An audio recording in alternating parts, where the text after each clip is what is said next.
Hey, folks, it's Rhea Wong with you once again with Nonprofit Lowdown. Today, I am talking with my friend and homegirl, Holly Rustick, formerly Rustick, Yes. many generations ago. But today, we are talking about all things grant writing and also the toxicity of the nonprofit world. So that's a Mhm. juicy lead in. Holly, welcome to the show. Oh, thanks for having me on. I'm so excited to be here. So thank you so much. Thanks for being here. Also, fun fact for those of you who don't know, Holly, where is it that you live? I live on the island of Guam, which is about a 4-hour flight from the Philippines and Japan. So, and about an 8-hour flight to Hawaii. So that's just to give you some positioning of in the world of where I'm at. So yeah. Guam, y'all. How many people do you know who live in Guam? Yeah, it's a Amazing. great place, and we have a nice island. There's an island archipelago here, so it's a great place to have a lot of people in the area, but people don't know about it, right? So it's beautiful, and people can come out and visit and see all the things that are happening out here, the beautiful environment, the beautiful waters, and all the things that we have to offer here. So yeah, it's a Yeah, pleasure. plug for Guam, man. All right. Um, let's jump into it. So, actually, no, before we jump into it, tell us a little bit about yourself and your own nonprofit journey. Because I always find Yeah. it so interesting because so many of us have kind of just like stumbled our way in. Like, I don't know anyone. That's not true. Cindy Wagman is the only person I know who was like, I want to be a fundraiser when I grow up. Everyone else is like, I don't know. I just like stumbled into it. It was a thing. For sure. And especially with grant writing, it's always a story, right? It's Yeah. like always stumbling into it because there's not like a grant writing program. Like, I mean, we have them, but not like in academia. So, but for me, my experience was I was living abroad. I was in Kuwait actually teaching back in 2004. And that's when the Asian tsunami hit back, huge tsunamis. For those of you who don't know about it, a little bit younger, but huge tsunami. It affected a lot of the world, especially Indonesia. And they had a large earthquake, which then triggered the tsunami, and they lost many people. It disrupted the land entirely there. So I saw there was an opening for community development. So I went down and I started working at a nonprofit to help with community rebuild afterwards in a place outside of Aceh, which had been closed to the public and foreigners for over 50 years. So they had opened it up and they were trying to rebuild. A lot of UN organizations were there because it was a disaster zone. So I went there and it was, such an interesting experience to be working in a community with folks and helping rebuild, but also just being like, hey, what do you need? It was a new nonprofit. We were really scrappy. And it was my first real a place working with a nonprofit. But what we realized was, our little nonprofit, we would ride our bikes to work and go to the places where a lot of the UN organizations, they had like armored cars and like the whole thing, so the community, I was saying, well, what else can we do to support? And they were saying, well, we actually need to get some money from those UN organizations, but we have no idea how to ask because there's such a divide. So I attended some of the meetings. So I said, hey, I can ask, let me ask. So I went and I just felt like, I was a liaison. I was able to write some things, ask for money to connect money and mission. And I didn't even know that was grant writing. Literally, I had no idea. I was just like, I'm a liaison. I'm like, know these people and I know these people and I can help connect the dots. So then I was like, this is exciting. I like this, finding out what the needs are and then connecting it to money, right? And then that money connects it to mission. So I went back to the States and I got a position outside of DC. This was like late 2005. And they had an online virtual grant writing business. And that was like cutting edge, right? Back in the day, like that was really cutting edge back in the time. So, and then I got like formally trained in writing grants. And I loved it because here we're working with nonprofits and different organizations online. We had no like direct organizations in that town even. So it was so interesting to me. I love the work. I continue to pick up like work, move around still and live in different countries, but still subcontract for them for a long time. And then I ended up getting in nonprofits, working full time, being a grant writer indoor, like actually in a nonprofit, et cetera. So yeah, so that became my 20-year grant writing journey. Has been working in Yeah. nonprofits, for nonprofits, on the board of nonprofits, all the things. So yeah. It's so interesting that you say that because I feel like a lot of smaller nonprofits start being grant funded and then they diversify out to other Mhm. revenue streams. Like I certainly before I had a network, I was like, well, I know how to write, so I'll write grants, which is how we got our Yeah. first money in the door. Um, I want to talk about grant writers for a second because I'd love to know your thoughts about in-house versus contract grant writers because Yeah. to my mind, grant writing is like it's fairly technical, right? It's not necessarily relationship based. It's all the relationship building is really with the ED or the development director if you have them. So I'm curious, how do you think about does it make sense for us to have an in-house grant writer or a contract grant writer? Oh, yeah, I've got a lot of thoughts on that. So, being a grant writer that worked in-house and being a freelancer, right, on the outside that worked for nonprofits, I definitely see the pros and cons, right, of having a freelancer, well, more of the pros and some of the cons of having a staff grant writer. And I do think it does go back to the nonprofit's budget as well. But if you just look at in-house grant writers, a lot of them, it's very hard to pay in-house grant writers. And we can talk about kind of the institutionalization and the toxicity of that after, but it's hard to pay them. So a lot of times it's one of the hardest positions actually to pay, right? Even fundraising, right? But even grant writing is very difficult to pay out sometimes. So what a lot of nonprofits end up doing is making the grant writer a program manager or a case manager or something else, but they're really hired to write grants. But this is how we got to pay you, right? We got to pay you to be the program manager because that's how our grants are funded. And we don't have like a grant funded position, but we have this one. So do this, but also write the grants. So I find that in a lot of nonprofits with staff grant writers, they're actually doing 2 or 3 jobs, but they're only getting paid for one. And that's kind of common across the board, but with grant writers, this is exponential, right? This is really emphasized. So that can be really hard. So then you're putting a lot of pressure on someone to basically work 2 or 3 jobs, but to see the results of one job. And that usually doesn't happen. So there's usually a lot of frustrations just because of how that's being paid out, how the capacity is of expectations of, but aren't you supposed to get $1 million in grants this year? Well, how can a grant writer when usually a staff grant writer might be doing 20 to 40% of their job is actually writing grants and the rest is other stuff, right? So they're not able to even think about strategy. They're just kind of trying to keep up with the applications, usually missing deadlines, usually kind of coming in late because they're just trying to keep on it. So there's not a lot of strategy. There's a lot of kind of a desperate whirlwind of trying to write, and they don't really have that capacity, what I see a lot of times, right? So as far as just that can be hard. And plus the ED then, if they're have a staff grant or even if they're like, no, we have them fully funded, they're working full time, like you as an ED have to still manage and you're still doing the grant strategy and you still have to have a lot of, I actually think that's the biggest amount of your quote unquote resources is thinking. And you can't think the whole time about just that strategy. You're trying to do everything, leading the vision and all the things, right? So for you to spend so much time thinking about how to direct and manage this grant writer and the vision of it all and how that grant strategy is working, it is also pretty, you can tap you out. So the other thing too is in-house grant writers, of course, they get paid salary. So there's the whole thing of like keeping somebody on salary can be stressful, especially if you're really grant funded because you do have grant cycles that end and all the things, right? And you have to pay for an office or a cubicle or whatnot, computers, fringe benefits, all the things, just managing someone. So there's a lot of added costs. So say even if you paid a grant writer in-house $50K a year, that's not really $50K a year. When you're looking at fringe benefits, you're looking at taxes, you're looking at days off, you're looking at managing them, you're looking at the office space, all the other things that come in, you're actually paying a lot more than that, but you're not really getting 100% of a grant writer. You're maybe getting 20 to 40%, right? Just as I mentioned. Whereas a freelance grant writer, you don't need to pay for their office, you don't need to pay for their computer, you don't need to pay for their fringe benefits. Sure, it might look like a higher rate, but actually you usually end up saving money because you can budget them in, a lot of them on retainers.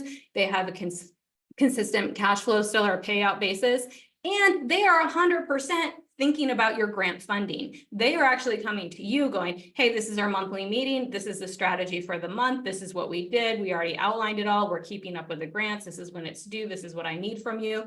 So as an executive director, that's such a relief and it's such a time saver. So there's so many benefits to hiring somebody kind of looking on the outside just to take care of that component versus on the inside, where it's a Y- really kind of messy middle, if you will. Yeah. When Holly, Yeah. I think you really nailed it because I actually think I always had an outsourced grant writer. Because the other thing that you didn't mention, which to me was the huge value add, is I worked with somebody who also worked with other organizations in New York. And so she had the benefit of seeing across the board, like, hey, we submitted on behalf of this organization to this funder. This funder said this. So what we're going to do is change your application so it reflects that. So it was almost like Yeah. I was I wasn't really even paying for the grant writing, I was paying for the expertise Yeah. that she brought by being able to see across different clients, like, what is trending. Yeah. And you there's a lot of grant writers in our freelance grant writer academy. We actually help folks identify different niche cause areas or niche nonprofits and that sort of thing, to your point. Because when you're writing grants all the time, like a lot of grant writers might fall into like, I want to serve nonprofits for that serve homelessness, right? Or housing. So then they really go in deep and they know like all of the HUD grants in and out. They're attending all those webinars. They're writing that for all their clients. They know what's going on in the legislature with funding coming out. All of the things to your point, like that expert level, because they can go and dive another, like that's a whole, just doing that is like a full-time job, right? But they're in it so much. They have the relationships. They may be grant reviewers for those certain types of grants. They have all that in and out. So yeah, excellent point, because that's so true. That's what they're doing. Basically, their full-time work, right? Is that even if it's part-time, like that's what they're 100% focused on, is the grant strategy and grant relationships and knowing all those things that you don't have to spend the time doing, which is huge saving for your time. Yeah. So let me play devil's advocate for a second because I'm hearing Yeah. all these EDs out here being like, okay, Holly, but like our organization is so very special. We're such a special little snowflake that somebody who is not on staff couldn't possibly write and properly represent our organization to a funder. What would your response be to that? I mean, my response would be, what's the difference, right? You're going to have somebody that is more focused and just focused on learning about that and for your nonprofit versus somebody who might be in-house that you're having doing other things that may not really be able to focus on building out grant applications or even have those types of skills, right? So that's the other thing. If you're going to hire a lot of nonprofits, what I see too is they might hire like a volunteer that turns grant writer, or are they just going to train you? We'll train you, but there's not really a lot of training either for writing grants, or they just think you're going to pick it up. And that's a lot to put on somebody. Like if you want an ROI, like you also need to have somebody who's trained. So if you have somebody who's trained and knows how to write grants, they're going to know what questions to ask to get to the bottom of your projects, to understand them, and so much more. So yeah, so it can be somebody on the outside as well. They can still understand the culture of your organization by onboarding in a specific way, right? By having those conversations with you, by reviewing your documents, past grants, fundraisers, all the things, and they can like spend time there to really get to know you. So, For Holly, sure. it sounds like you're very bullish about having a freelance grant writer. When might it make sense to bring someone in house?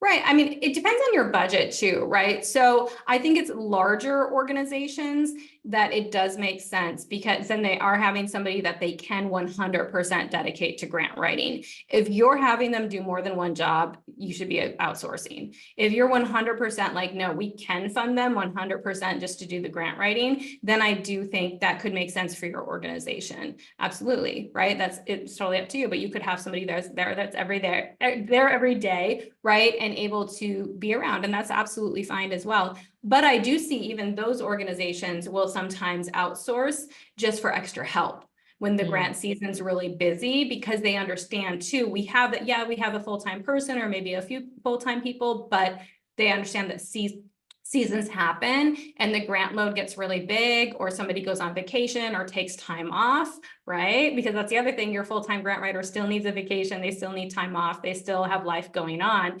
So they may need to hire someone just temporarily just to help with those like heavier seasons too.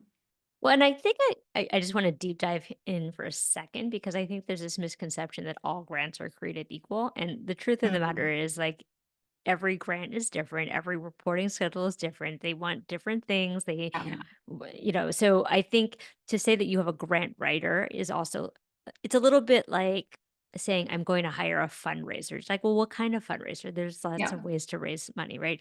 There are federal grants and state grants and institutional grants and corporate grants and community grants. And so I just think you also have to understand, where is your revenue coming from and how do you hire based on where you want to grow the revenue?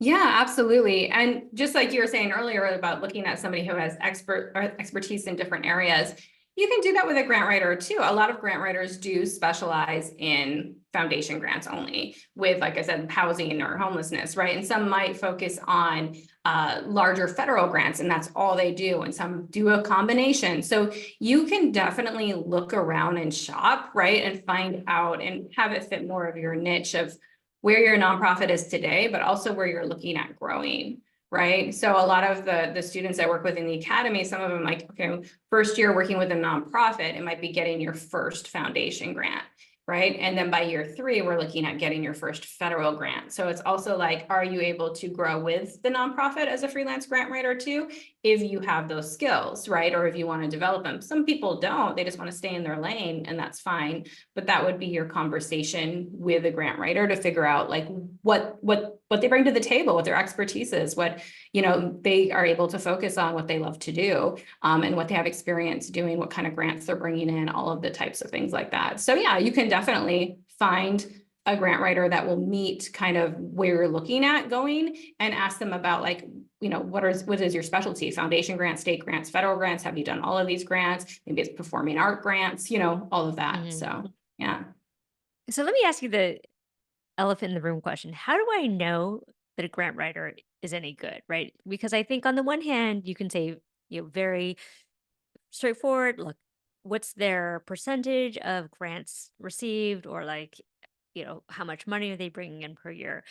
And we also know that there can be extenuating circumstances, right? Like maybe it's about, I don't know, maybe an organization doesn't have a strong program. And so we don't have impact numbers that we can report on. Is that the grant writer's fault? Yeah. So No. how do we, yeah, well, I mean, Yeah. I'm just like Yeah. Yeah. playing Yeah. out Sorry. different scenarios Yeah. here because I'm coming at it from an ED of like, okay, Yeah. if grant writing is not my area of expertise, and if I'm not actively like writing the grants myself, how do I know if a grant writer is any good? So Mhm. how do Such I a know? good question. Yeah. Because a lot of times, here's the thing is a lot of EDs, they're asking the wrong questions in discovery sales calls, right? So we can kind of break that down because because they don't know, like to your point, like they don't know, they might not know grants, all of that. And it's kind of like these urban myths is like, I would like to call them, around grant writing. Mhm. And so they might be asking things like, where do you have a certification? And honestly, that doesn't really matter. Even if they told you, oh yeah, I have a certification from blah, blah, blah, you wouldn't even know what that is as an Yeah, ED, you're like, believe it. great. Yeah, that's Yeah, awesome. yeah. And even like success rates can be very skewed. If I wrote one grant for $500 and it got awarded, I could turn around and say my grant success rate is 100%. Yeah, exactly. Right. Yeah. And if I wrote, 100 grants and I got 80 of them awarded, I'd have an 80% success rate. Like, you know what I mean? So that's kind of a skewed question as well. So it can be more about how they show up as well, how freelance grant writers show up too. Do they have a strategy? If they're promising you $1 million in a year, probably not for you, right? Maybe in the bigger organizations, but even if they're promising you that, oh yeah, we're going to be able to secure X amount of money, probably not a good fit. We can never guarantee that we're going to get money. So professional grant writers don't guarantee funding, right? Because of what you mentioned, there's just so many variables that we can't guarantee it. So even just the way the freelance grant writer shows up to the discovery sales call, do they actually have, if it's just like, oh, we're going to write X number of grants in 2 months and that's it. Is that really going to move the needle forward on your strategy though, as well, Hmm. right? Hmm. So even thinking about, do they have a plan? Are they really looking at moving a grant strategy forward? Hmm. And you're going to have to be prepared. A lot of freelance grant writers that are going to talk to you, if they're very professional, they're probably going to be submitting something like a retainer, or even just like, okay, we're going to start with a strategic plan, and then we're going to go here. So you want to think that they're going to have some type of strategy of growth. You might not have to do it all at once, but they're going to say, okay, we're going to start here. We're going to do this. We're going to go here, right? They're going to be looking at it more because funding cycles open at different times all the time throughout the year. So I love having retainers, like 12-month retainers with clients, because at least it gives you a window for a lot of the cycles that open throughout the year. So instead of just trying to, oh yeah, we're going to do this in 1 month and we'll write 5 grants. Are those really the best grants that are open at that time for your nonprofit? Or are they just trying to check a box saying, yeah, we got them in? So Yeah. there's those types of things I would look at more than how much money have you gotten? What's your success rate? All of that. I would kind of look at it more as far as how professional are they? What kind of strategy are they presenting? And yeah, it might be, okay, this is going to be a long-term thing, but this is where you want to go nonprofit, right? So this is the plan to get Right. there. It's not going to be Right. overnight.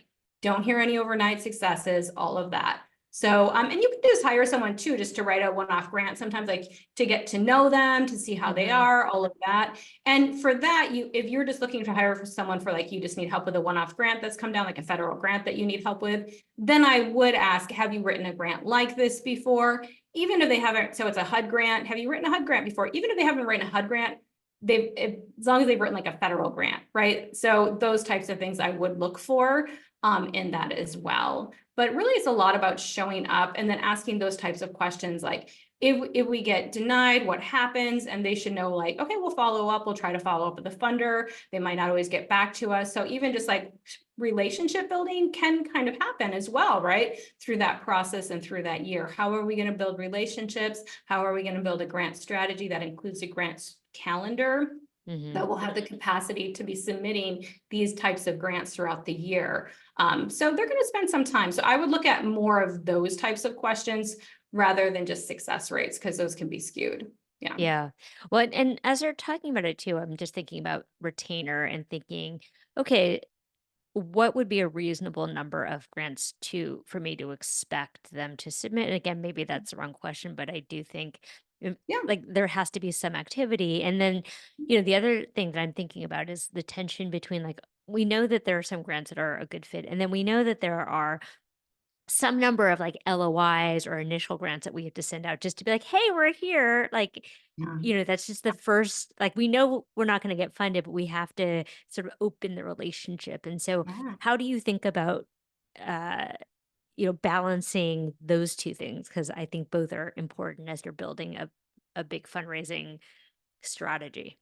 Absolutely. And I love that you touched on that, because a lot of foundations, especially, will say no to a nonprofit for like the first 3 times they submit.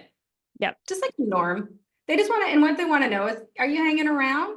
Are you going to dissolve in a year? Are you going to be offended I said no and then don't resubmit? Yep. All the things, right? So, and they get so many applications too, that they just need to get to know you. So even at those times, I would say a part of the grant strategy too is, that's a foundation you really want to get funding with. You're like, we're totally aligned, all of that. Then invite them to some of your fundraisers, send them some more material, see if you can come to their board meeting and present, for 5 minutes about your nonprofit. Like, think of ways you can develop relationships outside of just the one time a year, please give me money, right? So do think about, you can think, and that's why a grant writer can really think, you want them to have more strategy. I almost think of freelance grant writers or more grant strategist, you know what I mean, as the real role, the real title. So those types of things can be very helpful, but there are going to be a lot of no's. So part of that too is preparing you for that and expectations, right? So to say, and I love that you understand it, because a lot of people don't. They open a nonprofit, they think we can get grants. This is going to be easy. It's free money. Let's go. Why aren't you bringing me in $1 million in 1 year? Right? So it is having that conversation of expectations to say, okay, we're going to build up this program. We're going to be submitting these LOIs. We're probably going to get a lot of rejections the first 2 to 3 rounds, but we're going to keep going, because a no today is going to be a yes sooner, right, than if we don't do it at all. So be prepared for the no's, but it is a part of the strategy, right? So there is going to be a little bit of like statistics with that, as far as like, yeah, we're going to be submitting probably quite a few grants, But at the same time, to the right places, we're going to know where they're going to open up again. We're going to have a strategy. We're going to get information that we can move forward on. So as far as your number of grants, that kind of depends on if you're on retainer, for instance. You might have somebody on, have a retainer that's just based on scope of work, and you might have somebody who's on retainer that's based on number of hours with scope of work, right? So those are two kind of components to look at. As far as pricing. So sometimes somebody will work more hours and then they'll have a higher output of grants for you. Somebody may work a little bit less hours, 20 to 40 hours a month, and they have maybe a less output of grants. So that also depends on capacity levels as well. And what your strategy is it like a high intense, we're going to be submitting a lot of grants this year, or we're just starting to pick up a grant strategy and plan? Smaller nonprofits, I would think about just having a more measured approach, especially in your first year, and also drafting out like the master grant template, doing the grant research. Like, those are all deliverables as well. It's not just the grants you submit. It's a lot of that startup work as well that can take 2 to 3 months just to build out. So we have to look at, those are all products that can be used again and again and again as well, and that can bring in resource. So those are deliverables that are included. It's not just the number of grants, right? A lot of the startup work is actually the heavy lifting. And then from there, writing the grants is not hard, right? Right. It's It's not a easy, lot of but cut and not hard. pasting. Yeah, yeah. It's cut Yeah, and pasting and yeah. updating every year with like your new numbers. Yeah, and like doing all the follow-ups and looking for more grants and all of the things. But when you have like that, we built out a master grant template, we understand the priority, we got the executive board, all the buy-in from them on the one project or 2 projects that they want to focus on building up funding. That's a lot of work, but it's so important and it pays off so much. So Yeah, also looking for sure. at grant writers that will do that. They're just not going to come in and like just start writing the grants and then Yep. submitting like 5. Like, Yeah. that's not really a strategy. That's just kind Yep. of like burning your money, right? So Yeah. that's how Yeah. Yeah. yeah. Yeah. The other thing that I was thinking about too is it you know that you have a good grant writer when they are able to help you as an ED think about the strategy. Like, okay, here's what you want to go into the meeting saying, or like, here's what we know they're interested in. So, like, here are your talking points. Because the other thing to your point is, as an ED, I'm super busy. And so, in a sense, I need someone to manage me. Yep. And then the other thing I will say, because I worked with a grant freelancer, well, actually, she has a firm, but at the beginning, there is a lot of time that you have to spend, and near the end of our time together, I think we were together for 6 years, like, we would have a 20-minute a week meeting, I'd go, "Yes, yes, yes, yes, yes, go," and it would just kind of, like, plug and play. So, I think, again, spending time on the front end to make sure that they really understand the organization, how you're communicating, what the program is, et cetera, is critically important. Oh yeah. And that's that build up. And that's why I love having retainers, because that's a lot of work just to achieve that, even just communication, right? And that's even with a staff member, you're going to be doing the same thing, right? So with a freelancer, you're going to be, understanding how they work too. What are their hours of operation? What's their turnaround time? How do we communicate? Just like basics. Working with any kind of contractor, right? So that's also important to know what their policies are, and to have that expectation. Like when we work with students too, it's all about like building out policies and being very clear and transparent with your clients to say, okay, we respond within 24 hours or 48 hours. So also, oh, I can't call on a Saturday night and get them to answer the phone or respond right away and all of those types of things. So it is important to know what those types of policies are and how you're going to be communicating, what's the best ways. Are they having monthly meetings or maybe weekly meetings in the beginning, right, to build out some of those larger documents and products? Because then on the back end, it is going to go a lot quicker. They are going to know the ins and outs of your organization. And a lot of ADs might even be like, hey, grant writer, would you want to like be the grant manager that we can write into this grant? You know what I mean? Because they know, everything about the ins and outs of their organization so well. Let me ask this, because this is definitely a challenge that I run into, which is oftentimes you have the development department doing their things, the grant writer doing their things, and you have program people over here doing their things. And, there's there needs to be coordination and communication between the two, right? Especially when Mhm. we're talking about presenting programs or program outcomes or like what we did with the money around reporting time.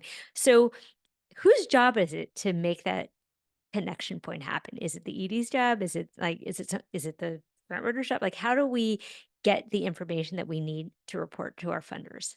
Because I Right. know, and there can be, and I say this anecdotally, a somewhat contentious relationship between program and development Mhm. And finance. and finance, right? Yep. Oh my God, let's Yep. not forget monthly reconciliation. So Yep. how, like, who makes all of the glue stick together? I Right. guess the I glue do. does stick together. You know what I mean? Yeah, and I'd love to hear your view on this as well, but I do think it should be the ED in many cases, and the consultant can, recommend like this would work easier if it was done. And it is nice to have a group meeting, at least to kick it off, to know what communication is. And that's even for a grant. If you're writing a grant, sometimes you need some of those same people in the room, right? To get information about the development of the grant so you can get the right information. So I always love having these kickoff meetings where you have like the major players in the room from that like program budget, anyone who might be getting like just letters of support, all of that, like your coordinator, and then the ED, and having it from the ED then to say, okay, this is how it's going to work together. You coordinate with you coordinate with you, et cetera, and to submit the things. And I think having that, just because nonprofits are very hierarchical like that, just the organization, it can flow a little bit better instead of it being like, oh, my consultant, I need this. You know what I mean? Like kind of bullying or like shouldering in there. But that can just be a way of, okay, that's the direction we're getting to go. But it can be contention sometimes. But I think that does help a lot if you have that flow. And even if you start with strategic planning, like I had mentioned before, like if you understand the strategic plan from that point and everyone's on board with what the goals are for the year, you can kind of lean back into that to be like, okay, I know that you're busy and all the things, but we need to get that so we can meet our goals. You know what I mean? It can also be helpful to lean back into a document. So, Yeah.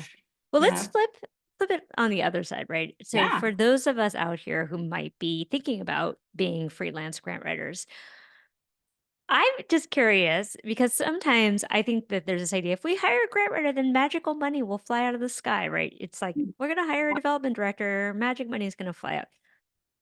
As a grant writer, how do you suss out whether or not this is a not necessarily even a good fit, but is this realistic? Because sometimes it can feel a little bit like putting lipstick on a pig. Like if someone doesn't have a Yeah. good program or if they don't have the outcomes, like as a grant writer, I can't magically make those things happen. And I feel like I might get blamed if Yeah. I'm trying to get money for a project that frankly is not good. Yeah. Yeah. And there is some of that. So some of that is just, is the nonprofit even prepared to write grants? Are they even at a point? Because I know you had mentioned too, a lot of them start off and grant funding is one of their first things, but that's not really good necessarily, right? So it's better almost to say, okay, because what grant reviewers are looking for and funding sources are looking for is, can that nonprofit implement a project well and can they manage money well? Basically, those are the two things you're answering for the whole grant and through all your programs, right? You're answering those two questions in different ways, but you're answering those two questions. So if you're like, I don't know if they can implement a project because they've never implemented a project before. I don't know if they can manage money well because they haven't managed any money. And that's where I almost think, okay, let's get you grant prepared. Maybe that's a point where you need a strategic plan as well, right? To start off like, okay, are we going to have donors coming in? Are we going to have other streams of funding coming in? Maybe a fundraiser. A fundraiser is an easier way potentially to get more buzz about your organization, to implement even just a small summer camp program. So you can show we know how to implement a program. We know how to manage $2,000, right? That's where you can really start building up those things and then working on how do you manage it well? How do you implement well what things came up? But if you're at a larger, and that's one thing that you can do is with those freelance grant writers, they can help you just get grant ready. And those are some of the strategies that they may be looking at pointing you in as well. On the other hand, if you already have a large nonprofit, or just you've been getting monies and grants and that sort of thing, even if you're a smaller nonprofit, but those programs, like you said, aren't reaching the outcomes, they're not reaching the outputs. That can be frustrating for a freelance grant writer to be like, well, I'm building this up, but I don't really think you're going to implement it or whatnot.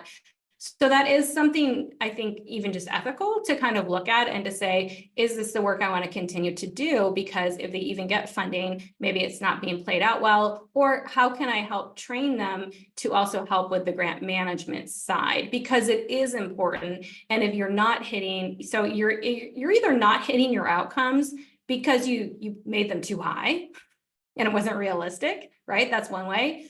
Or you're just not knowing how to manage the monies that come in the program. Maybe there's something going on in your nonprofit where there's high turnover, so there's reason for things to happen or whatever, right? So that's a point where someone can come in to either say, okay, we need to write more realistic grants, or we need to look at the grant management side and to help clean that up. So that can be very helpful as well.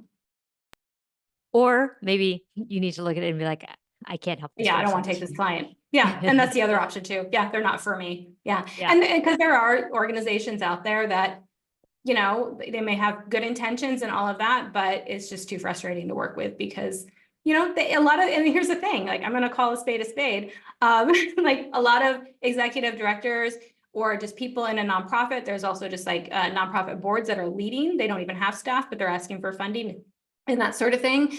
A lot of them have no business training at all. They have no managerial experience at all. They're passionate about the cause, but they have no skills to actually run a nonprofit. So to try to work with somebody like that can be very frustrating, and sometimes it's not worth it, right? So. All right, Holly, in the last couple minutes that we have together, I want you to touch on the toxicity of nonprofit culture because I feel like that's a Yeah. whole other podcast, but I'm going to give you like 2 minutes. Okay. So I think it's just also, if we look at, so a lot of people, I'm not saying, oh, your boss is toxic, although they might be, but your place is toxic. But I think it's more about the institutionalization of nonprofits, right? Incorporation in the United States after the civil rights movement. What happened was a lot of, all of a sudden, it went away from the social movement to now with grants and incorporation to funding individual services. Right. And that's a real shift in mindset of going from a social movement to funding individual services. So that's something that's like, ooh, that's not even on the right track, like the same lane. Right. And the other part of that, too, of course, is don't lobby.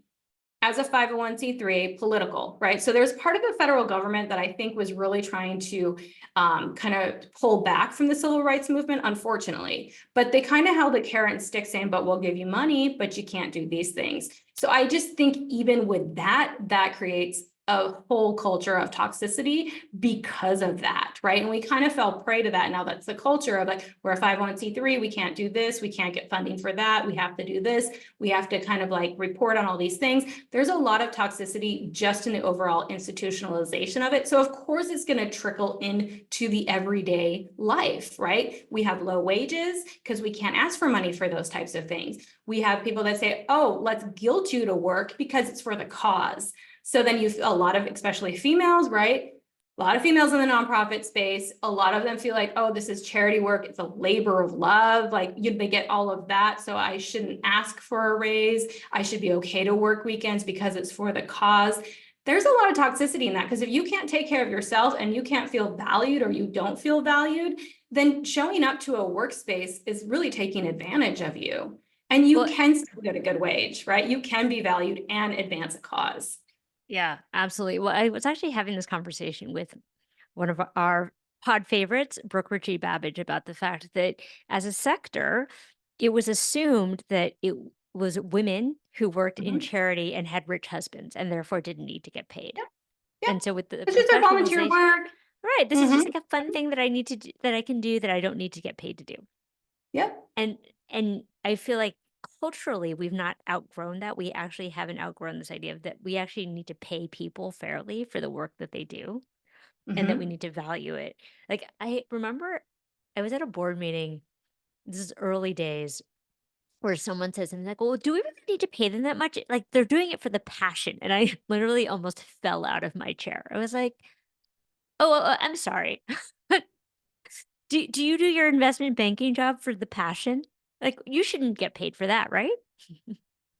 So that's so spot on. And that is the culture. And unfortunately, and that's what we're trying to change. Like you on this podcast, I have my podcast, like we're trying to change and advance, even building up freelance grant writers. For us, that's part of what we're doing is saying, don't give discounts when you walk in the room. Your price is your price. Like make sure it's a valued price where you can be valued for your work, but at the same time, you do understand their budget, you do understand what's going on, but you can have boundaries. You don't have to be working weekends. You don't be working evenings, right? Right. You work in your time, but you're also bringing an expert level to this, right? So definitely it is it's a industry that does need to be shifted. There's also a lot of disparity in the industry. We do see compared to for-profit industries to a certain amount, to a certain annual operating budget, there are more women in leadership positions in nonprofits compared to corporate. However, as soon as you hit, I think it's $1 million in annual operating budgets for nonprofits per year, you see the disparity change even more, and there's fewer women and there's more men. So we're seeing disparities in race, we're seeing disparities in gender in the nonprofit space as well, with pay, all of those things. And nonprofits are historically known for not having a lot of fringe benefits, maternity leave, paternity leave, just healthcare benefits, all of that. It's kind of like you do it for the love, you're going to be making peanuts, but it's like a retirement job, or like your rich husband, like your volunteer job, like kind of thing that you're saying. So there is a lot of that still in the space that does need to be disrupted. And I hope we're doing that now, because it is, we do need to get paid to advance the sector. It is the fastest growing sector in the United States. I was just going to say that, like, there are so many people that are employed, and it's the fastest growing sector, faster than private, faster than Yep. anything, faster than government. And Yep. yet here we are, all these people out here not really able, I mean, especially in places like New York City, like you have to be able to make a decent salary to meet your basic needs. And we can't Yeah. ask people to sacrifice themselves for the No. cause.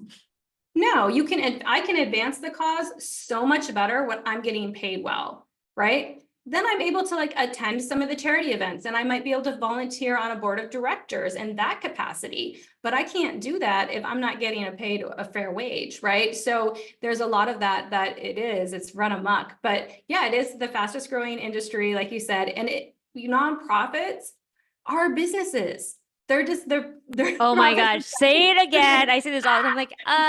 Like people talk to me all the time. Like, I want to start a nonprofit. I'm like, oh, so you want to start a business? They're like, no, I Yep, want to start a nonprofit. I'm like, it is a business. it's Yeah. a business. It's a tax designation, but you are essentially running a business. And Yeah. people who don't recognize that and realize that part of business is revenue. Yep. you Yeah. you need to bring in revenue in order to pay for the expenses. Basic math, but somehow I don't know, people, it just like does not compute with people. They're like, I'm just going to start this nonprofit because I want to pet the panda bears, and all this grant money will be showered down upon me from Yeah. No. wherever. Mackenzie Scott's just going to write me $1 million check. I'm like, I love that story for you. Yeah. Also, no. Exactly. Exactly. All right, Holly. So I know you run an academy. Tell us a little bit more about it. I'm going to make sure that all of the information is in the show notes. What is Yeah. it? Who's it for? What's it about? Sure. So it is a 12-month group coaching program, the Freelance Grant Writer Academy, and it is for aspiring and seasoned grant writers who want to replace their full-time income on flexible hours writing grants from home. So we help you do that in a year. So it's fantastic. And even within a year, like in the last year, so this is exciting, Ria. So I was looking at our numbers the other day, and within a year, our grant writers in the program, they have secured over $61 million in grant funding for their nonprofit clients and over $1.3 million in their own businesses. So I was like, whoo, so it is amazing. Yeah, we have almost 200 people in there now. It's growing. It is so much fun. We have a daily Slack, weekly Zooms. We have a lot of curriculum, but we teach the skill of grant writing, and we also teach the skill of business acumen, especially nonprofit sales strategies. So some of the stuff I was talking about today, because it is a different conversation with nonprofits than it is with Girl, for-profit you said a businesses. mouthful, especially when you are talking to people who are not the decision makers, which is a Yes. whole other thing. All Yep. right, friend, this has been so fun. I'll make sure all your info is in the show notes. And for folks who want to launch their freelance grant writing career, Holly's your girl. Thanks. Thanks so much. It was so fun being on. Thanks for having me on, Ria. Thanks for being here. And